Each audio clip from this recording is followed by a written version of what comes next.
Capítulo 3, para comenzar con la reunión.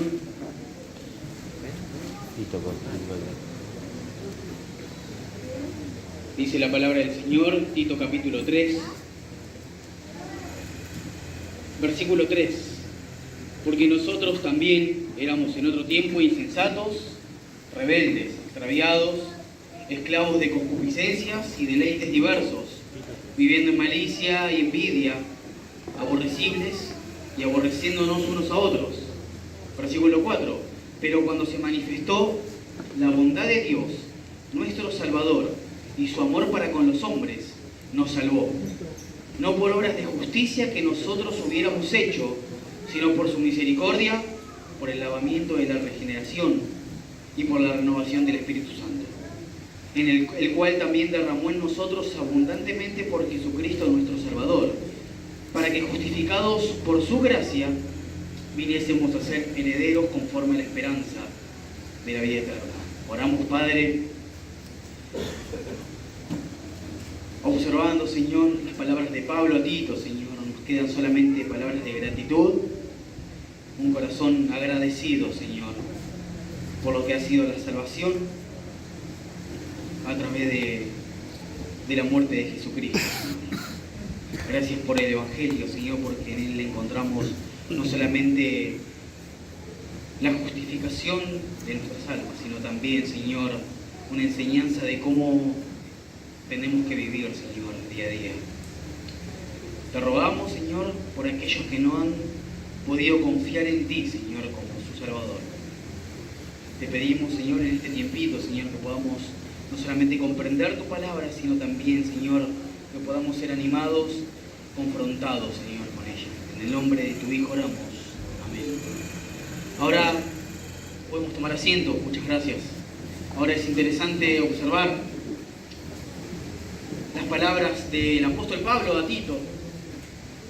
Y quisiera mencionar rápidamente tres conceptos que, si bien podemos tardar un tiempo más en desarrollar, en esta apertura me gustaría mencionar solamente tres. Y la primera es que quisiera que observemos en el versículo 3 lo que es la vida sin Dios. Fíjense que claro, ahí comienza el apóstol Pablo, le dice a Tito, le dice en los versículos primeros que se sujeten a los gobernantes y autoridades de este mundo, a los cristianos. ¿Por qué razón? Porque en otro tiempo ellos también eran, en el pasado. Y comienza una larga lista, una descripción de una vida sin Dios, una vida en pecado. Dice insensatos, rebeldes, extraviados, esclavos de concupiscencia y deleites diversos, viviendo en malicia, envidia, aborrecibles y aborreciéndonos unos a otros.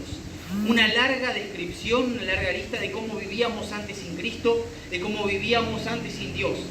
Pero no solamente comienza esta descripción hablando acerca de cómo nosotros los cristianos vivíamos, sino también de una manera clara lo que hace el apóstol Pablo también es describir cómo estaba el mundo viviendo sin Cristo.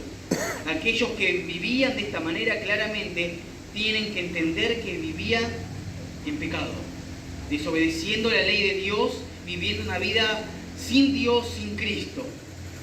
Y como consecuencia de este pecado, obviamente, la consecuencia de esto es la deuda que tienen que pagar, es la muerte. Ahora, qué interesante es pensar, y lo llamativo de pensar en esto, es que tuvo que haber una interrupción de Dios. Y ahí entramos en el versículo 4, porque dice el apóstol Pablo, le dice a Tito, pero cuando se manifestó la bondad de Dios, claro, viene hablando acerca del pasado, de una vida sin Dios.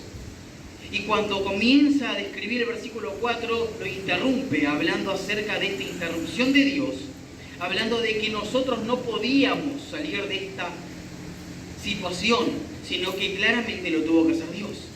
Dice, cuando se manifestó la bondad de Dios, nuestro Salvador, y su amor para con los hombres. Es decir, que no fuimos nosotros. La interrupción no vino de nosotros, sino que provino de Dios.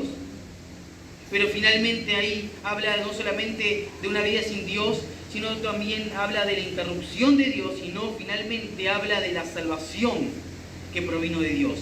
Porque el versículo 5 lo que hace es exaltar el nombre de Dios y humillar por completo a esta condición en la cual nos encontrábamos sin Dios, sin Cristo en el mundo. Dice las dos palabras acá en el versículo 5, nos salvó. Esto significa que nosotros no nos salvamos a nosotros mismos.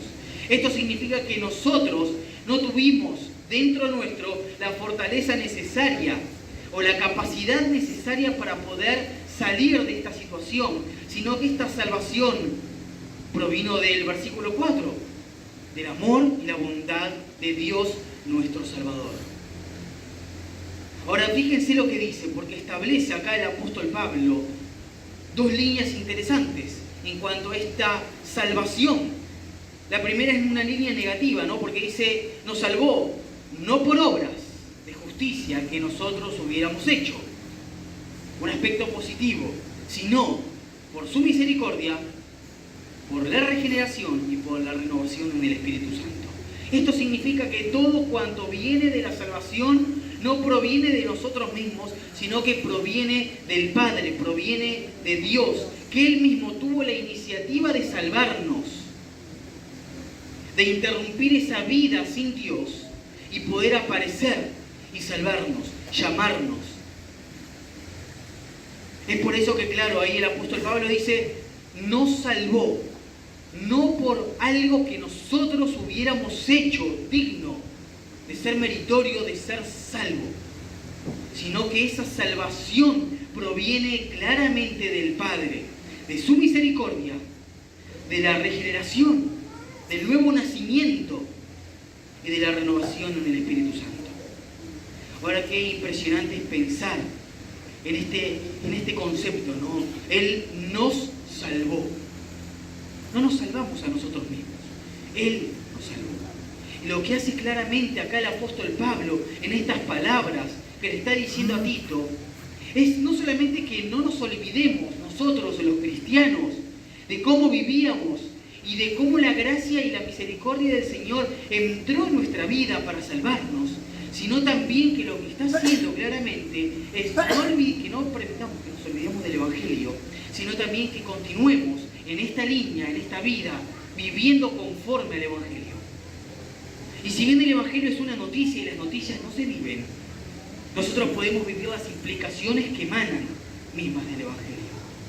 Pero me llama la atención ahí que el apóstol Pablo dice, el cual derramó en nosotros de manera abundante por medio de Jesucristo nuestro Salvador. ¿Con el propósito de qué?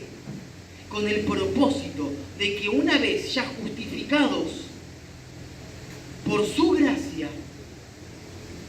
dice el texto, versículo 7, viniésemos a ser herederos conforme a la esperanza de la vida eterna. Claro, en el versículo 3 comienza a hablar de una vida que no tenía esperanza, y en el versículo 7 finaliza, después de todo el desarrollo de la salvación y aspectos de la salvación, finaliza hablando acerca de cómo nosotros ahora sí tenemos esperanza. Y habla de que nosotros fuimos salvados con el propósito, con uno de los tantos propósitos, pero acá el apóstol Pablo establece uno. Una vez que nosotros viniésemos a ser justificados, ahora tenemos una herencia. Y no habla de una herencia terrenal, una herencia superficial, una herencia temporal, sino una herencia eterna, que tiene una relación de manera intrínseca con la esperanza de la vida eterna.